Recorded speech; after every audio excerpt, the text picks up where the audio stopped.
of the system. No? So thank you, Daphne. Yeah.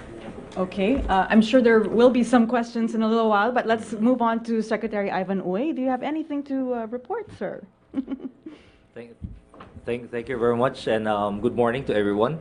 Well, as Secretary Jaime Bautista has mentioned, during the sectoral cluster meeting this morning, we did discuss on the incident that happened last January 1. And so far, from the cybersecurity aspect, there doesn't appear to be any cyber-related incident that triggered the incident. It was basically an electromechanical malfunction that that triggered the whole incident. But nonetheless, we took the opportunity to conduct a thorough review and cybersecurity audit of the whole system, since we're already there, in order to ensure that the system is adequately protected from any cybersecurity threats. No, as you very well know, immediately after our incident, a few days later, the U.S. air transport management system failed, entire United States, and a few days later, the Canadian system also failed. We still have no clear report from both the U.S. and Canada as to how or why or in what way their system failed, except for they're publicly announced that it is a system glitch or a software issue. So we're still awaiting word from them and exchanging notes. However, we're not taking any chances, and we are conducting a thorough assessment of our own internal system, just to make sure that we have the proper systems and security in place to prevent any issues on the software and on the cybersecurity aspect. So this will require upgrades. This will require probably replacement of some equipment, hardware, and software. So those are currently ongoing, and we'll be able to perhaps give you a further update as soon as we have other news. Thank you. Okay, on the SIM cards, any? Yes. So on another topic, we're shifting to a new topic. Okay. With regards to the SIM card registration, the recent report I received is we have more than 20 million already registered SIM card users. So we are roughly 1 month from the implementation, from the release of the implementing rules and regulations, and we've already achieved more than 20 million registrations. So we are progressing very, very fast, and I'd like to thank the public, the general public, for being very responsive to our appeal to register as soon as possible. And in order to help our remote areas, because the bigger issues actually are those remote areas where they do not have any Wi-Fi connection where they can do the registration. So we have launched a SIM card registration caravan that is going to all those remote areas, and we've started the first caravan is we did in Ifugao, the mountain province, last week, and in the next few days we have a 3-day SIM card registration in the remote areas. January 25, we're addressing Region 1, 7, 8, 10, and 11, which will be in Ilocos Norte, Cebu, Leyte, Bukidnon, and Davao del Sur. Mostly at the municipal auditorium. No, we are providing a press release as to where these sites will be and exactly which auditorium, municipal hall, or gym of those municipalities or barangays that will be deploying. January 26, it will be in Cagayan Autonomous Region, Region 2, Region 3, Region 4A, and Region 9. And on day 3, January 27, it will be 4B, Region 5, Region 6, Region 7, and Region 13. You'll be getting a list of all the specific areas where we will have internet connectivity, either through our digital transformation centers, our telecenters, or our free Wi-Fi areas where there will be people who will assist in the SIM card registration. These are all remote areas in the country where they cannot connect. So, so far, that's all on the SIM card registration. There have been some issues that has cropped up, and we're currently also addressing some of those issues that were not anticipated before. Like there are SIM card wholesalers that have bought thousands of SIM cards, and now they're not able to sell it, and it's going to expire, because if they are not able to sell it, and it doesn't belong to any person yet, baka maputol dahil hindi na-rehistro yung mga SIM cards. So anyway, we're working with the telcos on how we are going to address some of those issues. That's just an example of one of them. Anyways, so that's it. Thank you very much. Okay, thank you so much, Secretary Ivan Uy. Now let's open the floor for some questions. Okay, first up, we have Eden Santos of Net25. Hello. Thank you, Ma'am Daphne. Kay Secretary Bautista po, can you elaborate lang po yung binanggit ni Pangulong BBM yesterday dun sa media briefing na wala naman pong plano ang administrasyon na isa pribado ang operation ng NAIA. Pero meron yatang kinokontrata na private sector group from New York na magmamanage po ng operation. Tama po ba yun? Thank you, Eden. No? Ang ibig sabihin ng presidente, no, hindi naman natin ibibigay sa private sector yung assets ng NAIA. No?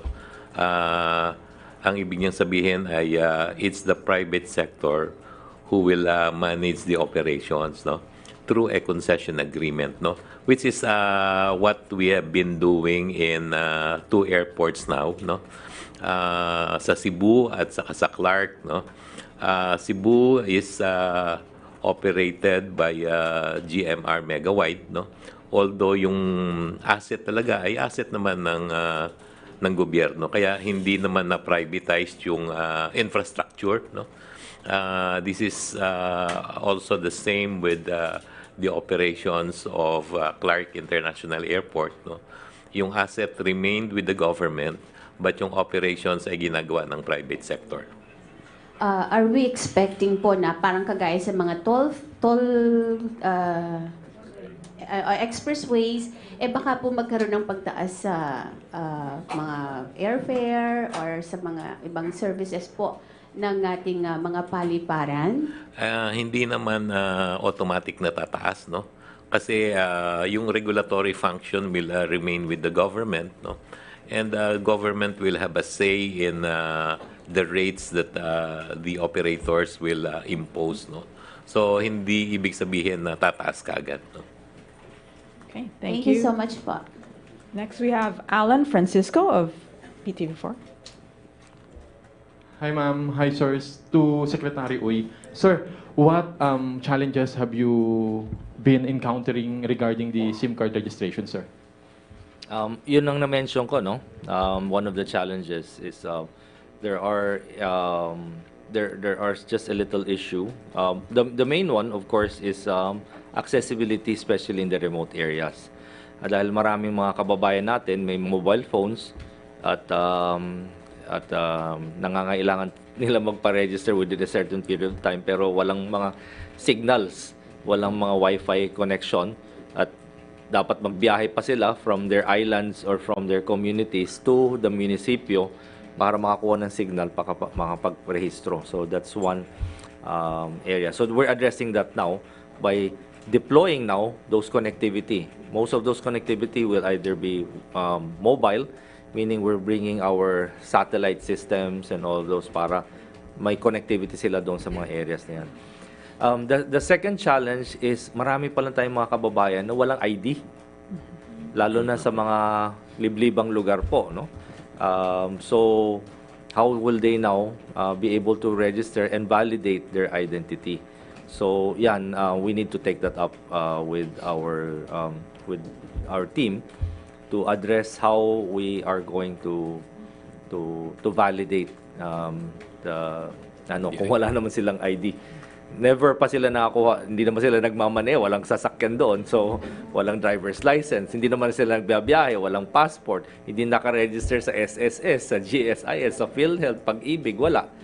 So, ang ano lang sa kanila is sedula, which we all know is easy or senior citizen ID, which again, we need to validate. So yun, we also need to help them and see how we are going to ascertain their identity. So, and then of course, on the commercial side, yung mga resellers, yung mga distributors ng mga SIM card, since nag-announce tayo nito, bumagsak ko ang bentahan nila ng SIM cards. Dahil dati, itong mga scammers, itong mga sindikato, bili ng SIM card, SIM card tapon. Eh ngayon, alam nila na hindi na nila magagawa yan.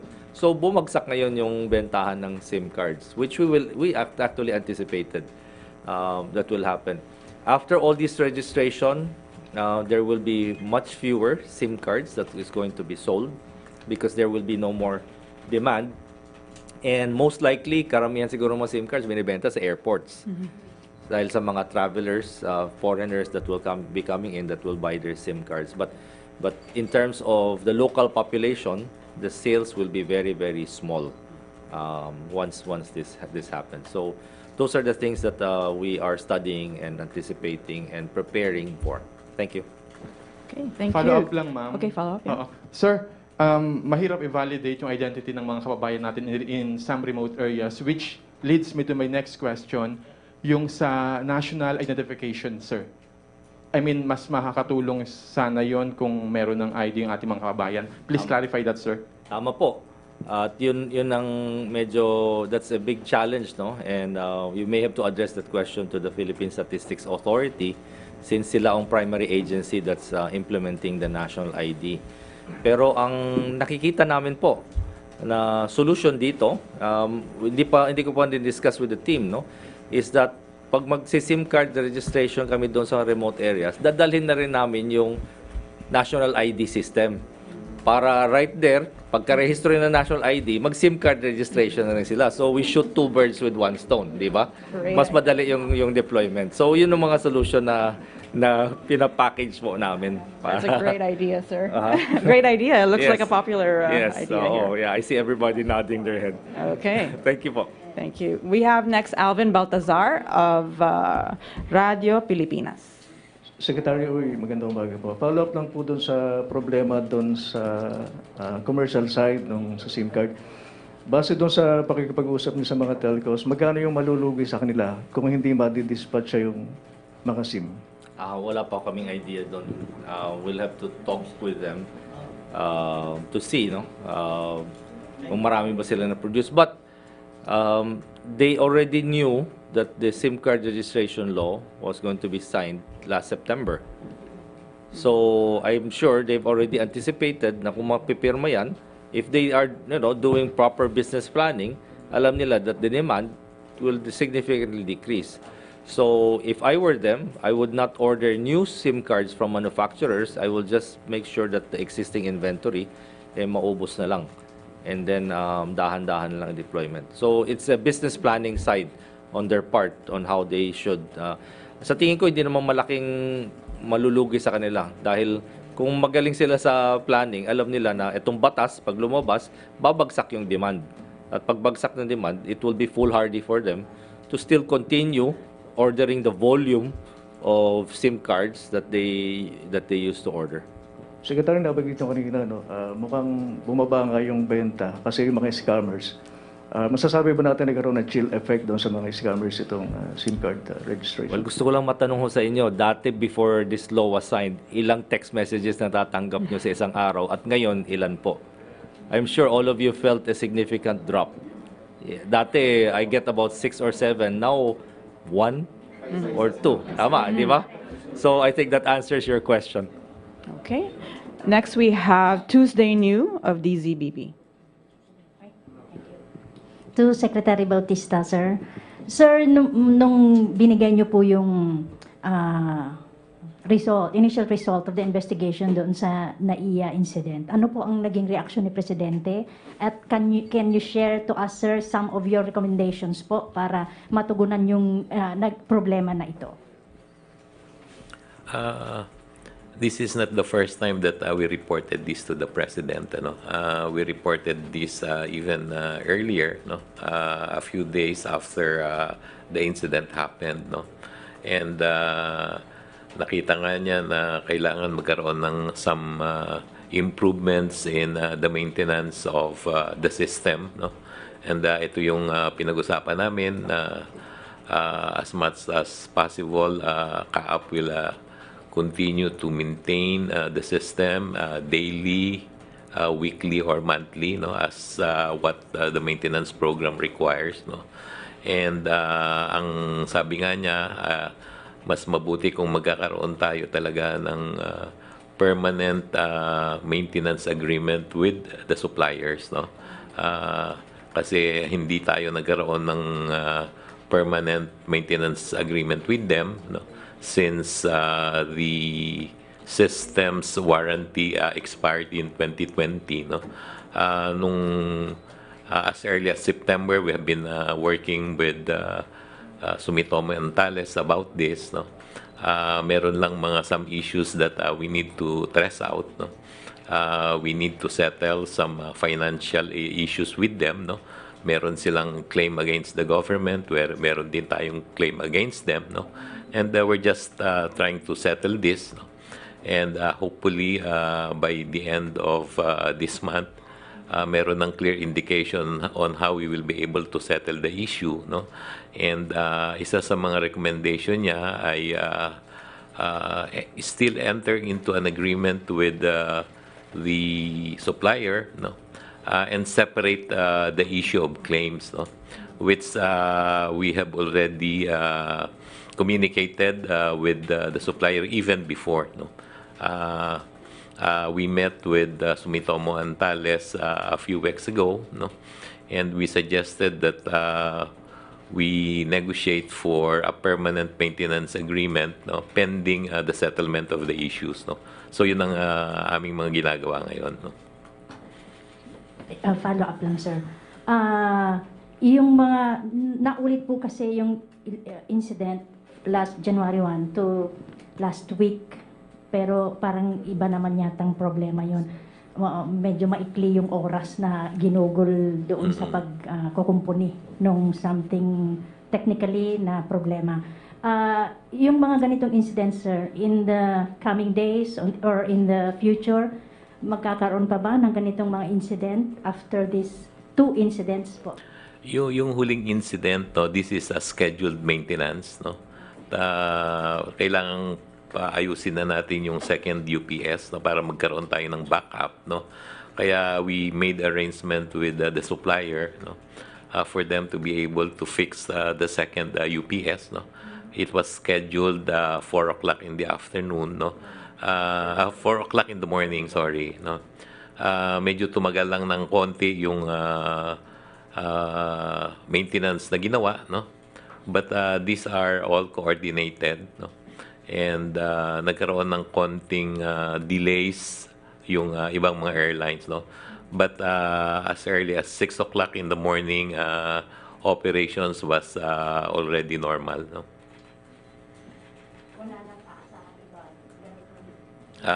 With all the initiatives of CAAP, its engineers, proper coordination with the supplier, we're not expecting this to happen again. Thank you, Tuesday. We have Ivan Mayrina of GMA7. Secretary Bautista, sir. After the January 1 incident, you said that a big amount of funds is needed to implement the necessary upgrades at the CNS ATM. How much money are we talking about, and saan po natin ito isosource?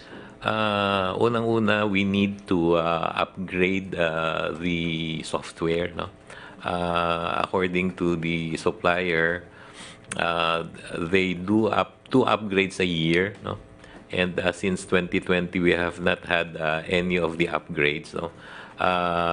Wala pa silang binibigay na presyo as of now because this will be part of the negotiation that we will do, no? But ang isa sa long-term solution namin is not just to upgrade the system but to put up a permanent backup, no? Importante na merong permanent backup system which can be located in another site, no? Which can operate simultaneously with the existing system, no? Which will be back up to each other. Normally, ganyan naman yung system natin, no? A system operating, let's say, in Cebu, together with the system operating in Manila, which will be the backup for each other, no? So, iyon ang tinitingnan namin. We will need to prepare a feasibility study to do this, no? And for us to be able to determine the cost, which we will present to NEDA for approval and for funding, no? Either from ODA or from GAA, no? Salamat po. Thank you. Any other questions? Okay, Julie Baiza of 1PH. Secretary Bautista. Sir, yung sinasabi po ng Pangulo kahapon na magkakaroon ng management contract with the US firm, a group that runs several big airports abroad daw po. Gumugulong na po ba yun, sir? Nakausap na po ba? Or do we have a name nung specific company? Actually, what will happen, is that we are preparing the terms of reference, no? And this will be subject to bidding by proponents, no? So, ito ang hinihintay namin, no? Kasi dalawa ang posibleng mangyari, no? One is for us to receive what you call an unsolicited proposal, no? Na pwedeng kasama yung kausap namin sa New York, no? Or we will invite them to submit a proposal based on the approved terms of reference, no, that we are now preparing, no? So yun ang possibility on the NAIA operations, no? We have again from Tuesday New, DZBB. To Secretary Ivan, sir. Sir, sabi nyo kanina, more than 20 million na po ang SIM cards na nairehistro. Ilan po bang milyon ang inaasahan nating dapat na mairehistro hanggang sa April? At kakayanin po ba yung mairehistro lahat considering itong sinasabi nyong mga challenges po? Based on the numbers na ibinigay sa amin ng mga telcos, we have about 140 to 150 million SIM cards. Ngunit hindi naman siguro lahat yon active. At kung maaring marami doon, ginagamit kasi ng mga telemarketers, ng mga scammers. So we are still figuring out kung ilang numbers doon ang non-legitimate owners, no, of those SIM cards. So, but with the population of 110 million, I think if we're able to register like 20 million per month, so we have a period of 3 more months, no? 3 or 4 more months. February, March, April, 3 more months. So that's 60, about 80 million. I think ano naman, we are on track so far. And we'll play it by ear and see how fast we are able to deploy that. The law provides certain adjustments, no, that the ICT can make in case there are any gaps or challenges in the implementation of the registration. So we have those tools, and the law provides us with that discretion. If medyo kapusin tayo. Okay, thank you very much. I think this wraps up our press conference today. And thank you so much to Secretary Jaime Bautista of DOTr and Secretary Ivan Uy of DICT. Thank you so much, Malacañang Press Corps. Thank you. Magandang hapon. Or umaga pa pala. Morning pa.